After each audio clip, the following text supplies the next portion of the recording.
As he stepped out of the temporal displacement chamber, Jack felt a familiar sense of disorientation. The room spun around him, a kaleidoscope of colors and shapes that refused to coalesce into a coherent whole. He took a deep breath, forcing his eyes to focus on the figure standing before him. "Welcome back, Mr. Ah." The technician's voice trailed off as he consulted a clipboard. "Ah, yes, Jack Harris. You've been gone for approximately 3 hours, 17 minutes, and 42 seconds. You've traveled a total distance of..." The technician's words blurred into a haze of numbers and jargon.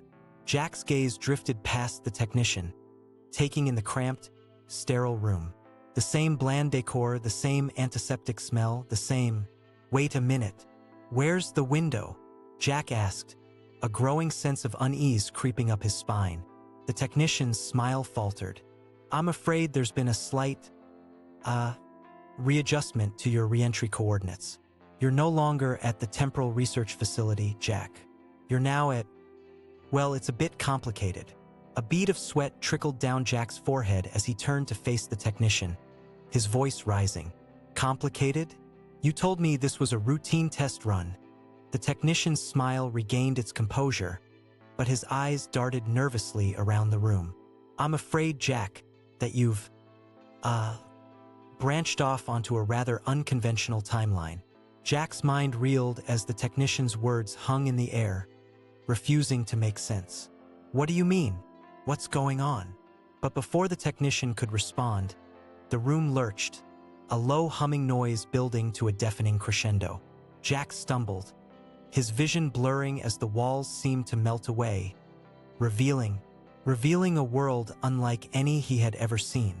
Skyscrapers twisted and curved like living vines, their surfaces etched with pulsing, iridescent scripts.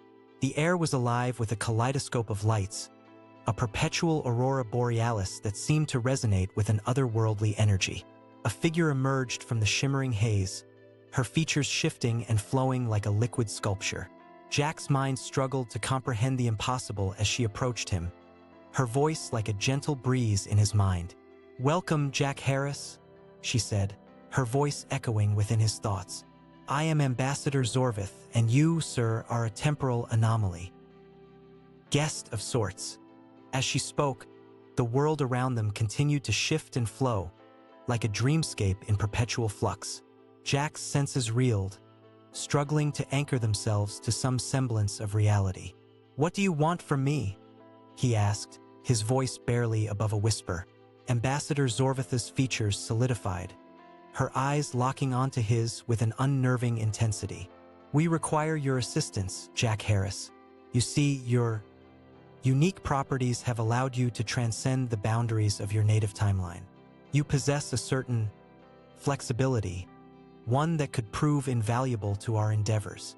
A cold dread crept up Jack's spine as he realized the true extent of his situation. He was a pawn in a game that transcended worlds, a game where the rules were written in languages he couldn't even begin to understand. "What do you want me to do?" he asked, his voice laced with a growing sense of trepidation. Ambassador Zorvath's smile was a work of art, a subtle balance of intrigue and menace. "We require your participation in a cultural exchange program of sorts, a delicate diplomatic mission, one that could have far-reaching consequences for the fabric of reality itself." As she spoke, the world around them continued to shift and writhe, like a living, breathing entity. Jack's mind reeled, struggling to comprehend the true nature of the game he was being drawn into. And then, in a flash of insight, he understood. "You want me to fix the time stream," Jack said, his voice laced with a growing sense of unease. Ambassador Zorvath's features shifted, a hint of approval flickering across her face. "Ah, yes. You grasped the situation quickly, Jack Harris. Your unique perspective will indeed be invaluable in rectifying certain anomalies that have arisen in the fabric of the multiverse." As she spoke, the world around them continued to shift and flow, like a kaleidoscope turned up to maximum velocity. Jack's mind reeled, struggling to keep pace with the accelerating pace of events. "Rectifying anomalies?" he repeated, his voice rising in alarm. "What kind of anomalies?" And what's at stake here? Ambassador Zorvath's smile grew, her eyes glinting with an otherworldly intensity. Oh, merely the stability of the cosmos, Jack Harris. A trifling matter, really. You see, a rogue chronon particle has infiltrated the metatemporal axis, threatening to unravel the very fabric of reality. Jack's mind reeled, struggling to comprehend the sheer scale of the catastrophe unfolding before him. A rogue chronon particle? He echoed, his voice barely above a whisper. Ah, yes? Ambassador Zorvath continued, her voice dripping with an unearthly calm. A particle with the power to rewrite the fundamental laws of time itself. And you, Jack Harris, are the only being capable of stopping it. As she spoke, the world around them began to distort, like a funhouse mirror reflecting a reality on the brink of collapse. Jack's senses reeled, his mind struggling to grasp the astronomical stakes of the task before him. And if I refuse? He asked, his voice laced with a growing sense of desperation. Ambassador Zorvath's smile grew, her eyes flashing with an otherworldly power. Oh, Jack Harris, the consequences of refusal are unthinkable. The cosmos itself would be torn asunder, plunging existence into an eternal darkness of entropy and chaos. As she spoke, the world around them seemed to hold its breath, the air thickening with an unbearable tension. Jack's heart raced, his mind reeling with the implications of the impossible task before him. And then, in a flash of insight, he knew what he had to do. I'll do it, Jack said, his voice firm and resolute. I'll stop the rogue chronon particle. Ambassador Zorvath's features shifted, a subtle smile playing on her lips. I knew I could count on you, Jack Harris. You have a certain quality, one that will serve us well in this mission. As she spoke, the world around them continued to distort, the colors bleeding together into a mad swirl of light and sound. Jack felt himself being pulled through the fabric of reality, hurtling towards a destination unknown. Wait, he said, his voice rising in alarm. What do I need to do? How do I stop the particle? Ambassador Zorvath's smile grew, her eyes glinting with an otherworldly intensity. Ah, Jack Harris, the details are quite simple, really. You'll be injected into the metatemporal axis, where you'll locate the rogue particle and persuade it to cease its destructive activities. Persuade it, Jack repeated, his voice laced with skepticism.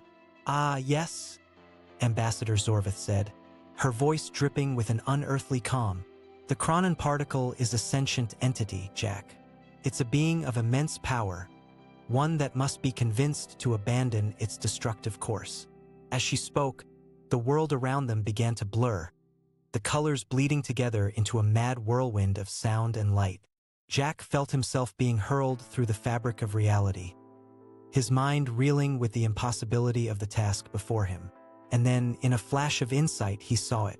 The metatemporal axis, a swirling vortex of colors and lights that seemed to pulse with an otherworldly energy. Here we are, Ambassador Zorvath said, her voice echoing in his mind. The metatemporal axis, Jack Harris. Your destination and the key to saving the cosmos. As she spoke, the world around him dissolved, leaving Jack hurtling through the void, alone and adrift in a sea of chaos. The metatemporal axis stretched out before him, a kaleidoscope of colors and lights that seemed to pulse with an otherworldly energy. Jack felt himself being pulled towards it, his mind reeling with the impossibility of the task before him. As he hurtled through the vortex, the colors around him began to take on a life of their own, swirling and dancing in a mad whirlwind of light and sound.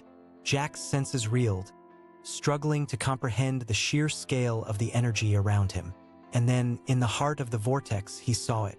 The rogue chronon particle, a being of pure energy that seemed to pulse with an inner light.